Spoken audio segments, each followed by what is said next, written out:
What lurks below the surface of Tokyo's Tama River was a mystery Mitsuyaki Yamasaki has devoted years to uncovering, and now warns about. An environmentalist, his nets on this day turn up only a local carp. Still, he says the murky depths hide creatures that belong to a more hostile place. Here in the Tama, we catch about 20,000 fish a year for research. The surprising find is that alien species now outnumber domestic ones 5 to 1.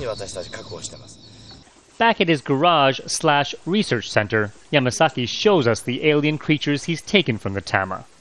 There are colorful fish from the tropics, red-tailed catfish from South America. But it's the Amazon's piranha and their voracious appetite that Yamasaki believes is threatening local species, not to mention making the river potentially dangerous to those who venture in. The Tama River nowadays is nicknamed the Tamazon because of this, and I fear if we don't put a stop to them now, they will force many domestic fish into extinction.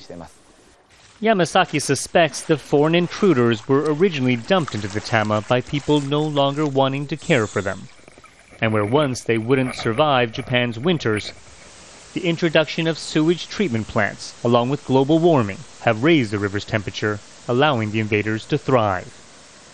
For all the evidence he's gathered, the Japanese environmentalist says his warnings of an ecological catastrophe has made little splash with authorities. Despite the urgings of Yamasaki and his team of volunteers, Japan's Ministry of Environment says it sees no need to conduct an official study on the river, saying as far as it can tell, invasive species are not having a harmful effect. Believing the decision is more about budgetary hard times, Yamasaki is helping the public take matters into their own hands.